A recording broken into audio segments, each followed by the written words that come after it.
ভারতীয় ভিসা প্রত্যাশী হিন্দু বন্ধুরা, ভিসা নিয়ে আজকের এই ভিডিওতে নিয়ে এসেছি বাংলাদেশি হিন্দু সম্প্রদায়ের জন্য এক দারুণ সুখবর। বাংলাদেশি হিন্দুদের জন্য ভারতীয় ভিসা নিয়ে এমন এক সুবিধা এসেছে যা আগে কখনো ছিল না। অনেকেই জানেন না এই বিশেষ আপডেটের কথা, কিন্তু যারা জানেন তারা ইতিমধ্যে প্রস্তুতি নিচ্ছেন এই সুবিধাটা কেবল হিন্দু সম্প্রদায়ের জন্য, এবং এটা আসছে সরাসরি ভারত সরকারের পক্ষ থেকে। যারা আমার চ্যানেলে নতুন এসেছেন অবশ্যই চ্যানেলটিকে সাবস্ক্রাইব করে পাশে থাকা বেল আইকনটি বাজিয়ে দিবেন।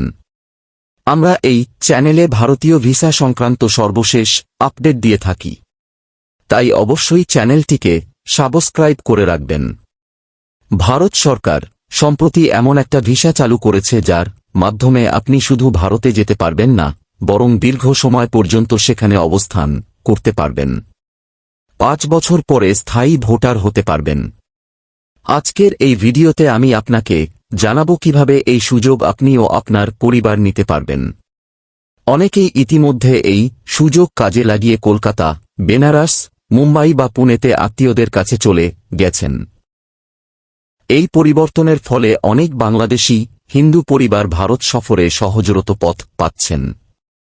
জানলে অবাক হবেন, সম্প্রতি ভারত হাই কমিশন থেকে জানানো হয়েছে বিশেষ বিবেচনায় হিন্দু সম্প্রদায়ের আবেদনগুলিকে অগ্রাধিকার দেয়া হচ্ছে। আগে যেখানে বছরের পর বছর অপেক্ষা করতে হতো, এখন সেটা নেমে এসেছে মাত্র কিছু সপ্তাহে। যাদের আত্মীয় স্বজন ভারতে আছেন বা যাদের ধর্মীয় স্থানে যেতে ইচ্ছা, তাদের জন্য এই মুহূর্তটা হতে পারে সেরা সময়। তবে একটা বিষয় খুবই গুরুত্বপূর্ণ, কাগজপত্র সঠিকভাবে প্রস্তুত রাখা। সেটা কিভাবে রাখবেন তাও বলবো এই ভিডিওতে। ভিডিওটা শেষ পর্যন্ত দেখুন, কারণ আমি ধাপে ধাপে বলবো আবেদন পদ্ধতি, কি কি কাগজপত্র লাগবে আর কোথায় সাবমিট করবেন এবং কিভাবে আবেদন করবেন, সকল প্রক্রিয়া জানাবো এই ভিডিওর মাধ্যমে। আপনার যদি পরিবারে কেউ এই সুযোগ নিতে চান তাহলে এই ভিডিওটা তাদের সঙ্গে অবশ্যই শেয়ার করবেন। কমেন্টে জানান আপনি বা আপনার পরিবারের কেউ এই সুযোগের অপেক্ষায় ছিলেন কিনা। চলুন শুরু করা যাক মূল আলোচনা।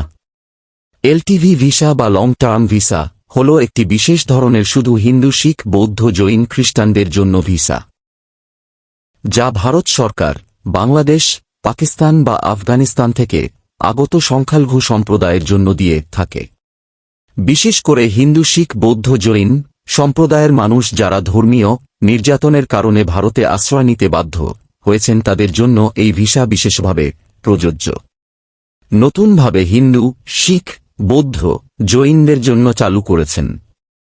চলুন এবার জেনে নেই এলটিভি ভিসার জন্য কোন কোন কাগজপত্র আপনাকে প্রস্তুত রাখতে হবে।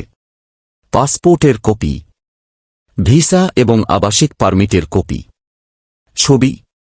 ভারতে যাওয়ার পরে প্রথমত একটি পুরনকৃত এলটিভি আবেদন ফর্ম, যা স্থানীয় ভারতীয় প্রশাসনের কাছ থেকে জমা দিতে হবে।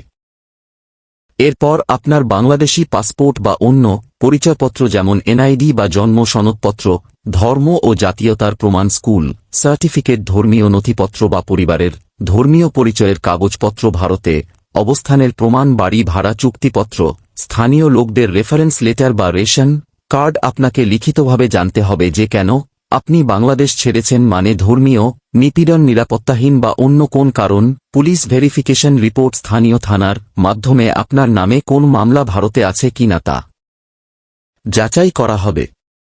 অবশেষে বায়োমেট্রিক তথ্য যেমন ছবি বা ফিঙ্গারপ্রিন্ট যদি আপনি সরবরাহ আবেদন করেন, তাহলে প্রত্যেক সদস্যের জন্য আলাদা কাগজপত্র লাগবে। এলটিভি ভিসা সাধারণত 5 বছরের জন্য দেওয়া হয় এবং সেটি নবায়নযোগ্য। এই ভিসা থাকলে আপনি ভারতের পড়াশোনা করতে পারবেন, কাজ করতে পারবেন, বসবাসের জমি, ব্যবসা প্রতিষ্ঠান করতে পারবেন।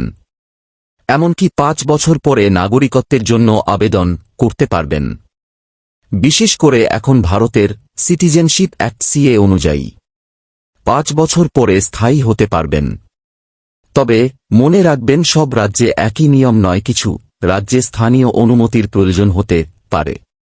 তো বন্ধুরা, আজকের ভিডিওটি কেমন লেগেছে অবশ্যই কমেন্ট করে জানাবেন, আর এমন হেল্পফুল ভিডিও পেতে অবশ্যই আমার চ্যানেলটিকে সাবস্ক্রাইব করে পাশে থাকা বেল আইকনটি বাজিয়ে দেবেন আর ভিডিওটি যদি উপকৃত করে থাকে অবশ্যই আপনার বন্ধু বান্ধব আত্মীয় স্বজনদের সঙ্গে শেয়ার করবেন যাতে তারাও এই সুযোগ সুবিধা ভোগ করতে পারে। ধন্যবাদ। ভালো থাকবেন, সুস্থ থাকবেন।